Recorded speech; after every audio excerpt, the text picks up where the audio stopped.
कल आप लोगों ने कथा सुनी कि श्री सुखदेव जी महाराज का प्राकट्य हुआ, और आज आप लोग सुनना चाहेंगे क्या? चौथे दिन भगवान कन्हैया का जन्म होता है। जब श्री सुखदेव जी महाराज का जन्म हुआ, राजा परीक्षित को श्राप लगा, तो समस्त ऋषि संत महात्माओं को पता चला, तो सभी सब गंगा नदी के किनारे उपस्थित। तो सभी यही बता रहे, अगर राजा परीक्षित जी को मुक्ति दिलवानी है तो श्री सुखदेव जी महाराज ही दिलवा सकते, क्योंकि वो परम ज्ञानी है, कोई ना कोई मार्ग अवश्य बताए। तब तो श्री सुखदेव जी का आगमन हुआ। श्री सुखदेव जी का आगमन हुआ। आज श्री सुखदेव जी महाराज व्यासपीठ पे बैठे, राजा परीक्षित श्रोता के स्थान पे बैठे अनन्य भगवान की गाथाएं श्रवण पान कर रहे। तो सर्वप्रथम श्री सुखदेव जी महाराज भगवान के अवतार की, क्योंकि कहते हैं भगवान के 23 अवतार हो चुके, एक अवतार होना है वो कलयुग में कलिक अवतार, तो वो भी हुआ नहीं। अभी तक पारब्रह्म परमात्मा ने 23 अवतार लिए।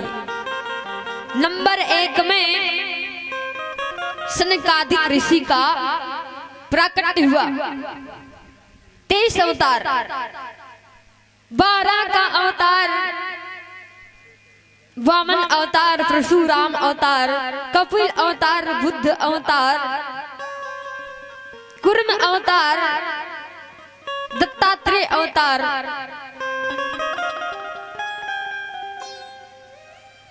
कृष्ण अवतार, राम अवतार, बुद्ध भगवान का अवतार।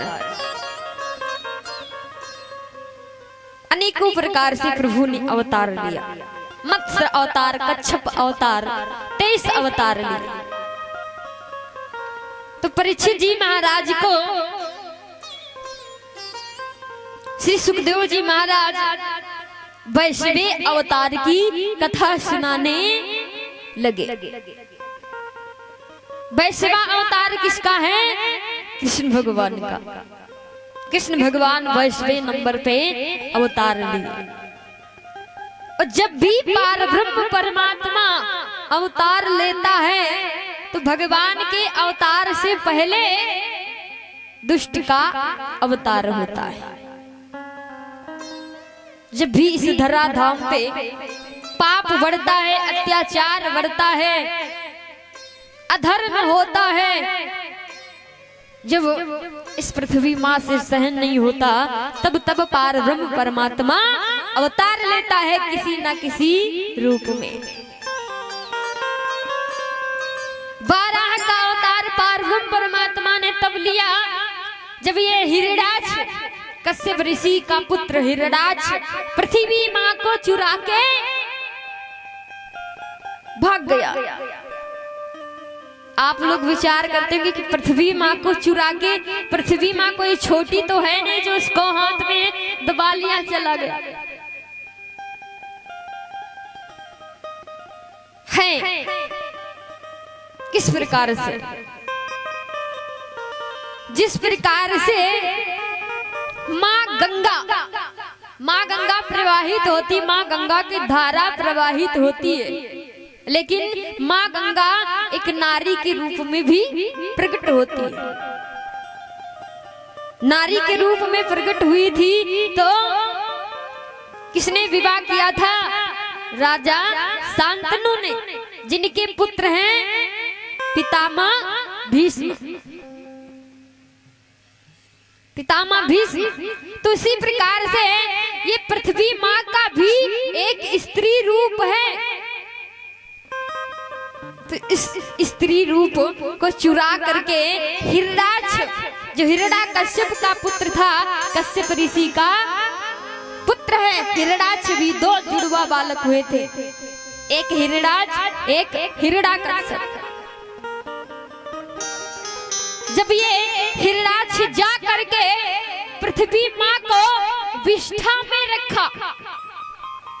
अच्छा, विष्ठा का मतलब जानते हो? सभी सब ज्ञानी है ना, बताने में तो बड़ा गलत है, लेकिन विष्ठा में जाके रखा। जब विष्ठा में पृथ्वी को रखा तब तो भगवान शुक्र का अवतार लिए। शुक्र का अवतार, एक प्रभु का शुक्र, जिसे 12 का अवतार बोलते। और इसका भाई जिसका नाम हिरण्यकश्यप है, हिरणाक्ष का भाई हिरण्यकश्यप, जब उसको पता चला कि विष्णु भगवान ने मेरे भाई हिरणाक्ष को मार दिया, हिरणाक्ष को मार दिया, तो ये जाकर के ब्रह्मा जी की तपस्या करने लगा कि मैं भी विष्णु भगवान से युद्ध करूंगा, उनके पास अपार शक्ति है, तो शक्तियों को पाने के लिए मुझे पहले तप की आवश्यकता है। इसने कठोर तपस्या की, कठोर तपस्या की, और कठोर तपस्या करके भगवान ब्रह्मा जी को मनाया। ब्रह्मा जी प्रकट हुए, ब्रह्मा जी बोलते बस वरदान मांग लो। तो इस हिरण्यकश्यप ने मांगा क्या कि प्रभु मुझे बस ज्यादा कुछ मांगने की आवश्यकता नहीं है। मांगा क्या कि ऊपर न मरूं, नीचे न मरूं, निस में न मरूं, दिन में न मरूं, व्यापे कोई हथियार नहीं। मैं ना तो ऊपर मरूं, ना नीचे मरूं, ना दिन में मरूं, ना रात में मरूं, ना अस्त्र से मरूं, ना शस्त्र से मरूं, ना मैं किसी पुरुष से मरूं, और इतना कि एक वर्ष में 12 महीना होते हैं, मैं 12 महीनों में भी ना मरूं। ऐसा वरदान मांगा। भगवान कहते हैं ठीक, अगर तेरी इच्छा है तो जाओ, मैं तेरे को वरदान देता हूँ। ना तो दिन में मरेगा, ना रात्रि में मरेगा, ना ऊपर मरेगा, ना नीचे मरेगा, और एक वर्ष में 12 महीना होते हैं, तो 12 महीनों में भी नहीं मरेगा।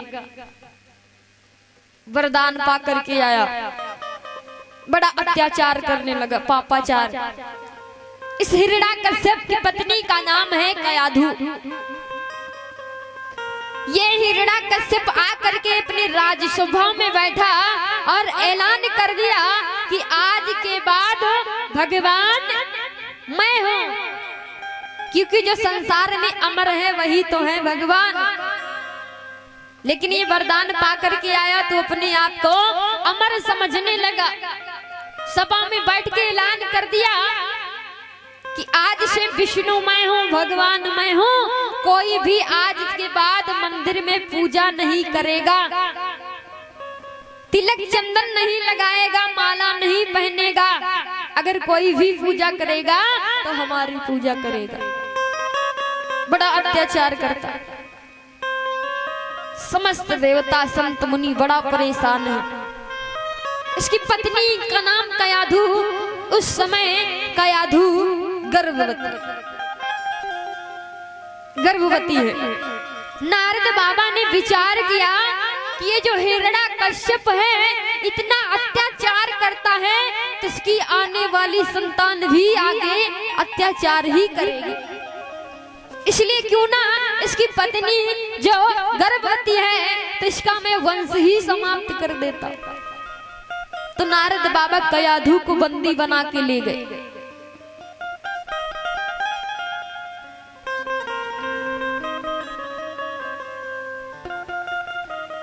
नारद बाबा जाकर के इस कयाधु को एक बढ़िया सुंदर आश्रम पे रखा।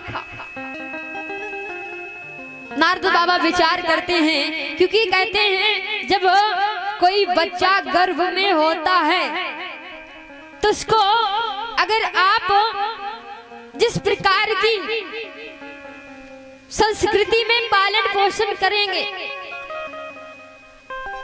जैसे कोई गर्भवती माता है, जिस घर में वो रहती है उस घर में बढ़िया सत्संग पाठ भजन भगवान की भक्ति होती है, तो उस भगवान के भजन भक्ति का असर जो है उस बच्चे पे पड़ता है।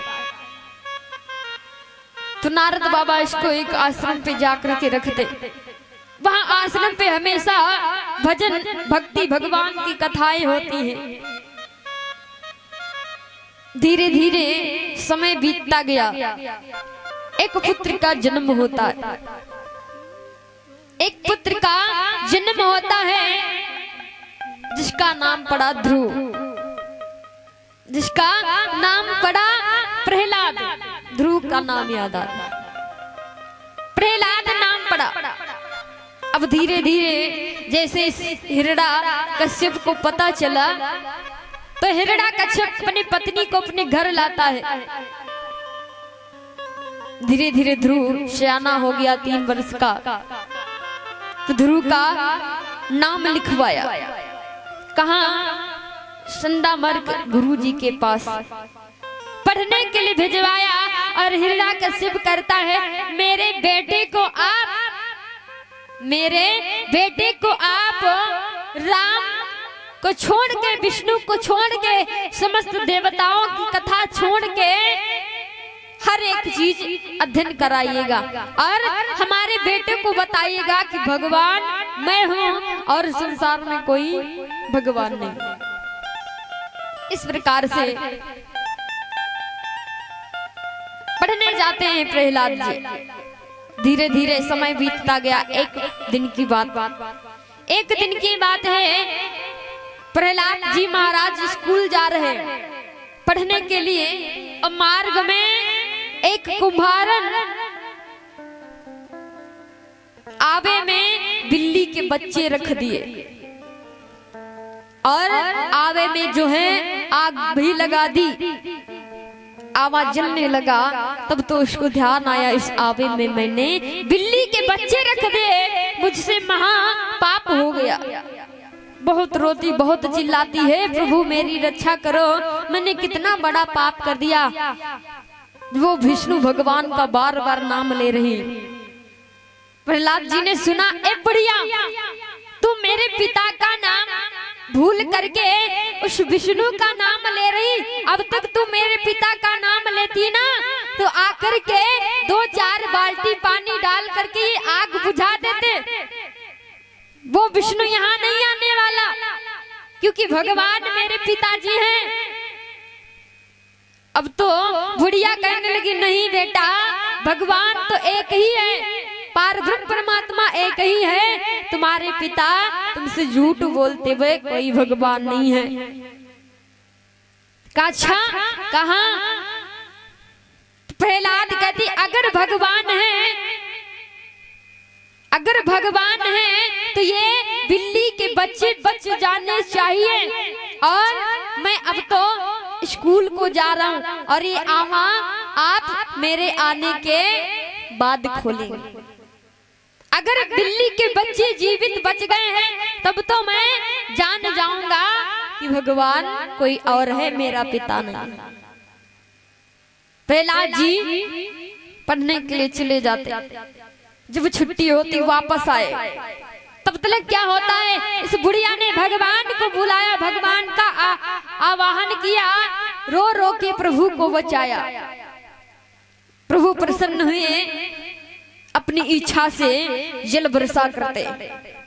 जल वर्षा हुई, आग सारी बुझ गई और देखा, जैसे खोला उस आवा को, तो जिस मटके में, जिस हांडी में बिल्ली के बच्चे थे, वो उसी प्रकार से रखे हुए, जरा भी आँच नहीं आई। और जैसे प्रहलाद जी ने देखा, एक कदम से उस बुढ़िया के चरणों में गिर गए और उस बुढ़िया को अपना गुरु मान लिया। अब जाकर के प्रहलाद जी जब घर को जाते हैं तो अपने पिता का नाम छोड़ करके विष्णु भगवान का नाम लेते। अब धीरे धीरे जब प्रहलाद स्कूल भी जाते हैं तो श्याम पट पे लिखते क्या है? राधे श्याम, राधे श्याम। श्याम पट पे राधे श्याम, राधे श्याम। और जितने भी बच्चे हैं सबको इमला बोलते हैं और सबको लिखवाते हैं राधे श्याम सीता राम। अब गुरु संडा मर्क जी जैसे देखने लगे बच्चों की कॉपी, तो बच्चों की आधी से ज्यादा कॉपी भरी सीता राम राधे श्याम, सीता राम राधे। अब तो जैसे देखा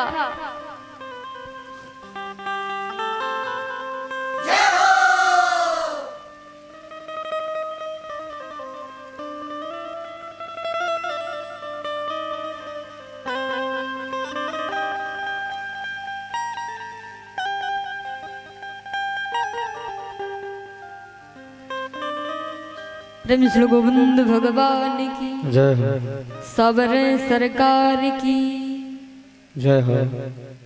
और सभी लोग तालियों के स्वागत का साथ दें, सभी लोग जोरदार तालियां। जय हो।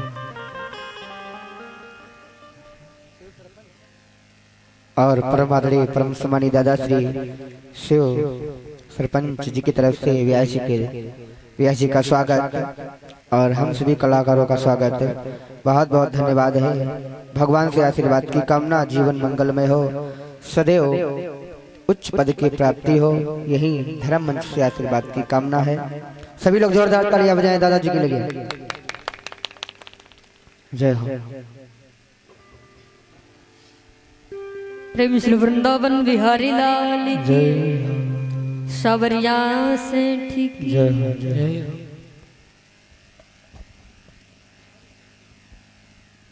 तो इस प्रकार से प्रहलाद जी महाराज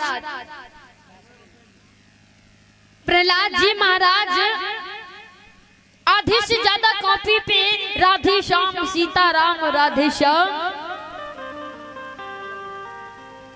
सीताराम। अब जैसे गुरु संडा मर्क ने देखा, एकदम से डांट लगाई, और प्रहलाद तूने ये क्या कर दिया, ये क्या लिख के रखा है? तो प्रहलाद कहते गुरुजी मैंने ये तो भगवान नारायण का नाम लिखा है, क्योंकि आपको नहीं मालूम मेरे पिताजी सबको झूठ बोल रहे हैं कि है भगवान मैं हूं, लेकिन भगवान तो कोई और है। तब तो संडा मर्क बहुत डांट फटकार लगाते, लेकिन प्रहलाद जी मानते नहीं। सूचना दी कि अपने पुत्र को बुला लीजिएगा, ये तो पढ़ाई नहीं करता बल्कि राधे श्याम सीताराम, राधे श्याम सीताराम यही जपता रहता। अब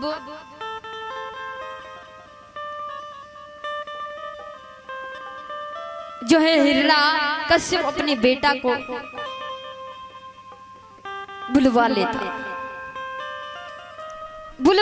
है और कहता है बेटा भगवान वो विष्णु नहीं है, वो तो एक राक्षस है जिन्होंने तुम्हारे चाचा का वध कर दिया, ताऊ जी का वध कर दिया। वो तो एक अत्याचारी है, पापी है, इसलिए भगवान वो नहीं है। लेकिन बहुत माना, लेकिन प्रहलाद एक भी नहीं मानता। हरदम मस्ती में मगन रहता है और सभी से बोलता है क्या कि सीताराम सीताराम सीताराम कहिए, जही विधि राखे राम तही विधि रहे। सीताराम सीताराम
भगवान सबको सब कुछ देते हैं।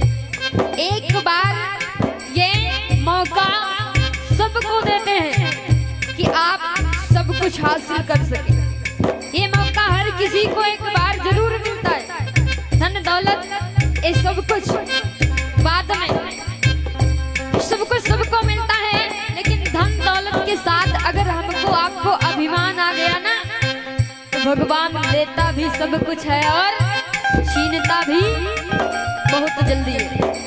इसलिए आप धन दौलत यश वैभव की इच्छा करिए, साथ ही साथ में भगवान का नाम लीजिए।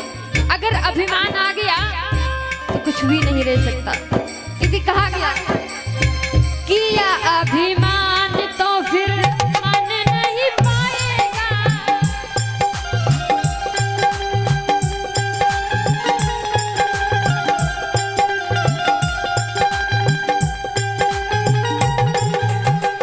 किया अभिमान तो फिर मन नहीं पाएगा।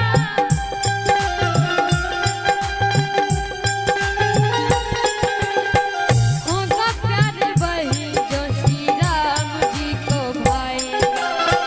होगा प्यार वही जो श्री राम जी को भाएगा। फल आशा त्याग शुभ काम करते रहिए। फल आशा त्याग शुभ काम करते रहिए। जय विधि रखेरा तेहि विधि रही।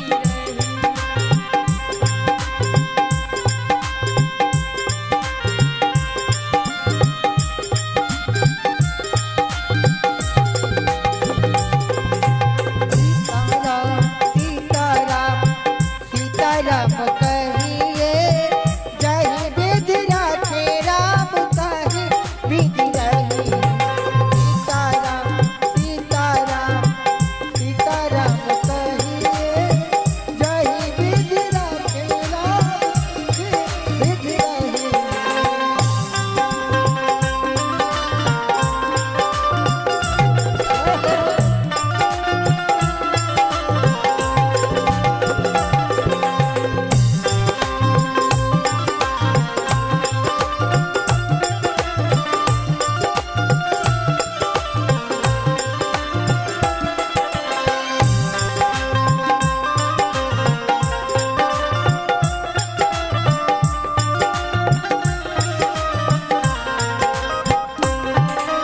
और कहते हैं जीवन में आपकी जो इच्छाएं हैं आप भगवान से कहिए, लेकिन ये मत कहिए कि हमको यही चाहिए, हमको यही चाहिए।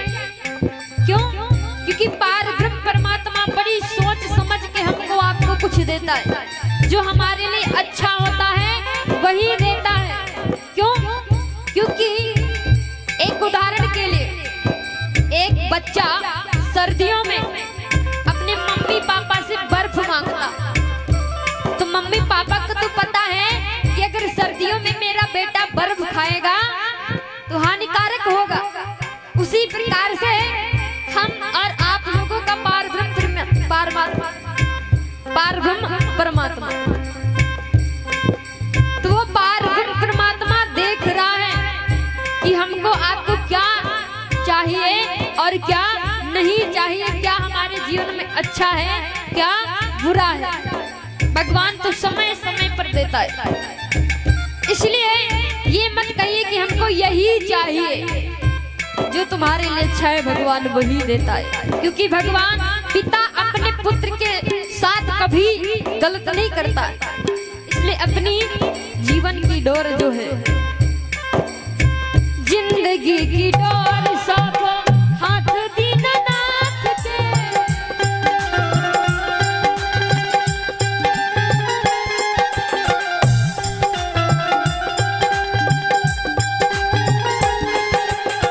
जिंदगी की डोर सब हाथ दीननाथ के।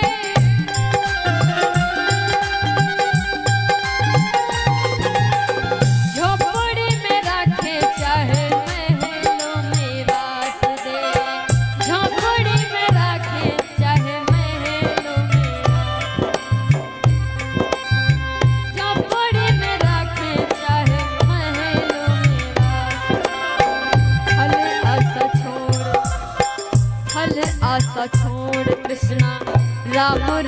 कहिए जाहि विधि राखे राम ताहि विधि रहे।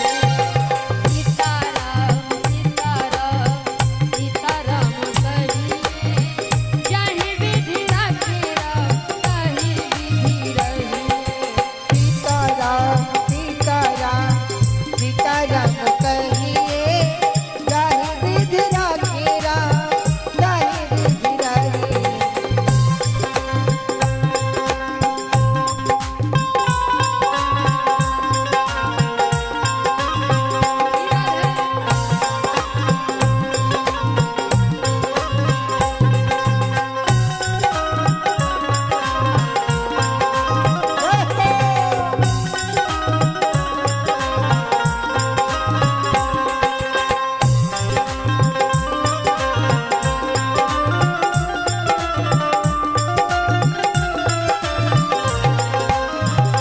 कृष्ण गोविंद भगवान की सावरिया सरकार की श्याम रामचंद्र भगवान की। जय हो। इस प्रकार से प्रहलाद जी है भगवान की भक्ति में मगन, कुछ भी नहीं मानता। जब जिद पकड़ ली प्रहलाद ने तो हिरण्याकश्यप क्या करता है, राम नाम को छुड़वाने के लिए कभी कांटों में ढकेल देता है, कभी तो खौलते तेल में भी बैठा देता है, खौलता तेल भी पुष्प बन जाते। भयानक सर्पों के बिल के पास डाल देता, कभी तो पहाड़ से ऊंचे पहाड़ से नीचे ढकेल देता है, लेकिन फिर भी कहते मारने वाला है भगवान बचाने। संसार चाहे कुछ कर ले, लेकिन अगर पारब्रह्म परमात्मा की छाया है हमारे आपके ऊपर तो कोई कुछ नहीं कर सकता। इस प्रकार से जब प्रहलाद जी नहीं माने तो हिरण्याकश्यप की एक बहन थी जिसका नाम था सिंहिका। पहले इसका नाम था सिंहिका, लेकिन बाद में लोग इसे होलिका कहने लगे। अपनी बहन को बुलाया और कहा बहन तुम्हारे पास इस होलिका को माता भवानी के द्वारा एक शीतला चूनर प्राप्त हुई थी। शीतला चूनर का प्रभाव क्या था, जब तक वो प्राणी उस शीतला चादर को चूनर को अपने तन पे रखेगा उसका कोई बाल बांका नहीं कर सकता, चाहे क्यों ना आप आगी लगा दें उस प्राणी के ऊपर। तो उसके पास शीतला चादर। हिरण्याकश्यप अपनी बहन से कहता बहन आप ऐसा करिए, मेरा पुत्र जो है प्रहलाद ये राम का नाम लेना नहीं छोड़ता, तो आपके पास शीतला चादर इसको लेकर के आप बैठ जाइए अग्नि में और अपने ऊपर वही चूनर ढके रहना। अभी होलिका प्रहलाद जी को बहला फुसला के अपने गोद में बिठाया, लकड़ियों का गट्ठर लगाया गया, उसके